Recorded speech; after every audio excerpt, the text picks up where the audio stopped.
I'm Joe. Today on Next Level Bullshit, John Boehner is shocked to learn Israel is releasing secrets to US lawmakers.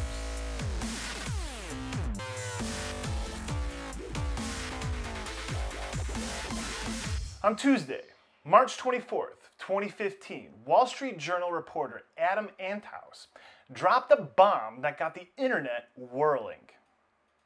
The spying operation was part of a broader campaign by Israeli Prime Minister Benjamin Netanyahu's government to penetrate the negotiations and then help build a case against the emerging terms of the deal. Israeli officials denied spying directly on the United States. They claimed they received their intel from close surveillance of Iran and the other 5 members of the coalition that's involved in the negotiations. All members include the United States, Britain, Russia, China, Germany, and particularly France, because they targeted the French, who have been much more transparent about the talks with Iran than the United States. Netanyahu and his fiercely loyal #1 goon, Ron Dermer, calculated a plan based on the intel gathered. That a lobbying campaign in Congress before an announcement was made would improve the chances of killing a deal. Israel spying on the US is nothing new. In fact, 1985 is named Year of the Spy, in part because of 2 prominent Israeli spies. Richard Kelly Smythe, a physicist and businessman who contracted with NASA and NATO, was arrested for illegally passing 15 shipments of Krytons, a gas tube switch whose popular application is a slapper detonator in nuclear weapons. Then there's Jonathan Pollard, a microbiology professor who dreamed of revenge for his 70 relatives that perished in the Holocaust. While he attended Stanford, he went around telling everyone Israeli intelligence was paying his tuition and that his father was in the CIA. Later, in 1984, when he was a naval intelligence officer, he started passing satellite imagery and CIA reports to Israeli agents unsolicited. Yeah, that's how bad he wanted it. In return, he got some cash, some jewelry, and a honeymoon on the Orient Express for his wife. Oh, and a life sentence in jail.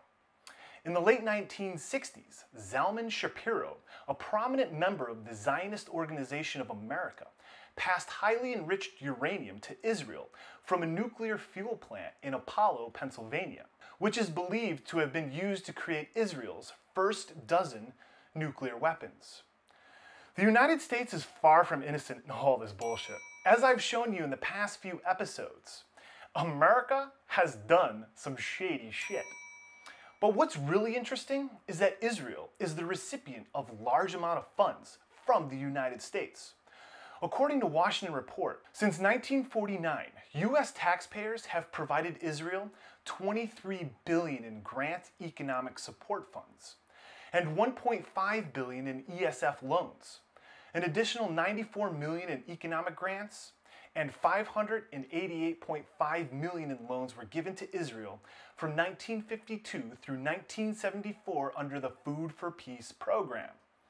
And since 2014, the US began giving Israel $3.1 billion a year, or an average of $8.5 million a day, and promised to provide that amount every year through fiscal year 2018. Dude, this shit is like hooking your best friend up by paying his apartment security deposit, then paying us all his utilities, cable, internet.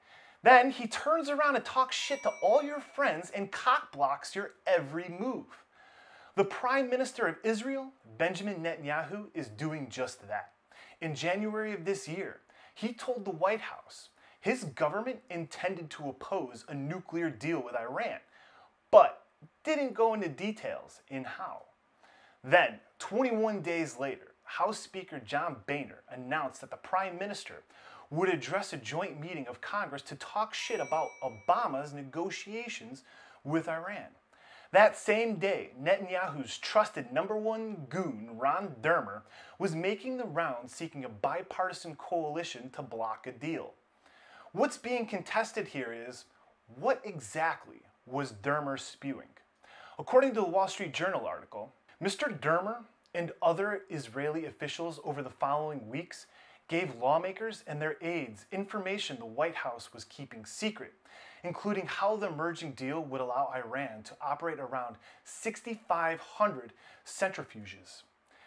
Making this seem like a lot, but in reality, it isn't. In fact, limiting the amount of centrifuges Iran can have will probably have negative consequences. However, according to the Israeli Embassy of Washington spokesman Aaron Segui, Ambassador Dermer never shared confidential intelligence information with members of Congress. His briefings did not include specific details from the negotiations, including the length of agreement or the number of centrifuges Iran would be allowed to keep. Knowing Dermer had the Republican Party on lock, he focused his energy on the Democrats to help join the Israeli cause. Dermer met personally with Dianne Feinstein, Joe Manchin from West Virginia, and Kirsten Gillibrand from New York. In response to all this bullshit, Trevor Timm, executive director of Freedom of the Press Foundation, published some interesting thoughts in his column at The Guardian. It's okay to leak government secrets as long as it benefits politicians, like Republicans who are looking for war. While it's apparently unacceptable to leak details about surveillance that affects ordinary citizens' privacy, it's okay for officials to do so for their own political benefit, and no one raises an eyebrow. When it comes to leaks, the powerful play by different rules than everyone else, despite the fact that they violated the same law they've accused so many other leakers of breaking. Let's look at a few cases of this and begin with General David Petraeus. Upon returning from Afghanistan on August 4th, 2011, David told his biographer and lover, Paula Broadwell, about highly classified black books, which included identities of covert officers and discussions with the president. David went full retard and actually brought the black books to Paula's residence and let her hang on to them for a few days. David has pleaded guilty to a misdemeanor crime and won't serve a single day in jail. And that's some bullshit. On the flip side, Stephen J. Kim, a former State Department advisor, pleaded guilty in February 2014 to discussing classified analysis of North Korea with reporter James Rosen. Information nowhere near as sensitive as the black books. But he was sentenced to 13 months in federal prison under the Espionage Act. Double standard, anyone? Can you smell the bullshit?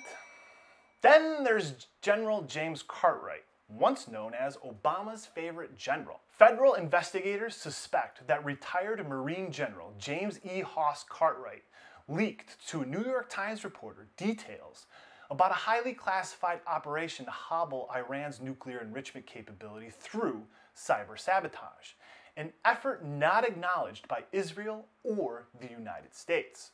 The general's attorney, Gregory B. Craig, said, "General Cartwright has done nothing wrong. He has devoted his entire life to defending the United States. He would never do anything to weaken our national defense or undermine our national security. Hoss Cartwright is a national treasure, a genuine hero, and a great patriot." The US government is currently refusing to declassify materials about the sabotage of Iranian nuclear centrifuges by a computer worm dubbed Stuxnet, because it may show an Israeli-US connection, which is not great for peace talks. Now, if you can't use the evidence you need in court, well, you can't bring the case to court, so Obama's buddy Cartwright will walk. In complete contrast, former CIA officer Jeffrey Sterling will be sentenced soon after being found guilty of 9 felony counts, including espionage, involving unauthorized disclosure of classified information to New York Times reporter James Risen. No high-powered political friends. The government comes down hard on Sterling. So, where are we with all this shit? John Boehner was approached with some bullshit from Dermer, probably specifics of the nuclear negotiations, attempting to push Congress towards disrupting the State Department and putting a wrench in negotiations. He got on board and helped spread whatever disinformation he was fed, whether it was actual state secrets or bullshit misinformation. Also, what President Obama is doing with secret peace talks is hardly anything new. If anything, I'd like to point out that historically, these types of negotiations have always been controversial, because as Dominic Tierney of The Atlantic points out, it's always fiercely political. The United States should have engaged the Taliban in 2002 or 2003. At the time, the insurgents were on the run and might have offered major concessions in return for recognized political role in the new Afghanistan. After all, the Taliban were weakened but not defeated. They enjoyed sanctuaries in Pakistan. There were only a few thousand international troops in Afghanistan. An insurgent comeback was always a possibility.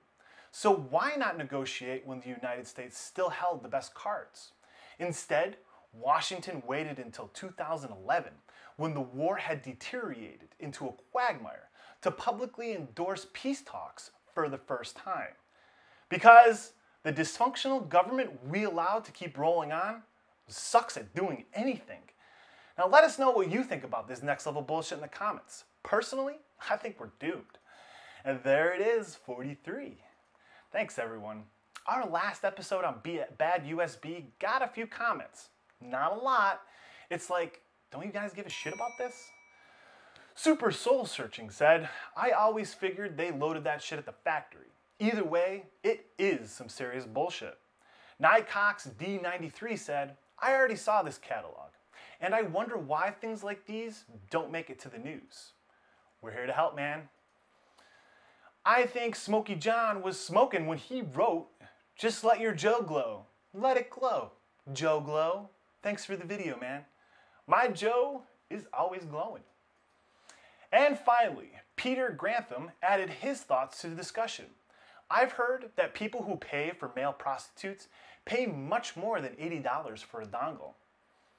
I think it depends on the size of the dongle, Peter. So, what's today's total? 10. Nice. Each time we hit 100 in the swear jar, I donate $100 to a worthy charity. This will be the second time 100 is coming up, and we're focused on literacy. Because literacy is the best way to be able to filter bullshit. Now, if you find a story that's bullshit worthy, post it to any social media site using hashtag NLBS. Or, if you're really motivated, make me a video. If we like it, we'll feature you on our next segment. Of course, you can also email me at any time at joe@nextlevelbullshit.com. You can follow us on Twitter, subscribe on YouTube, and watch all our shows on nextlevelbullshit.com. And don't forget to go to thenlbs.spreadshirt.com to get shirts and other cool shit. Until next time, the head of the Department of Justice's criminal unit thinks you might be a criminal if you need to withdraw $5,000 or more of your own cash from your bank. In fact, she's so certain you're up to no good, she's requiring the banks to call the cops. Because, Mark, that's why.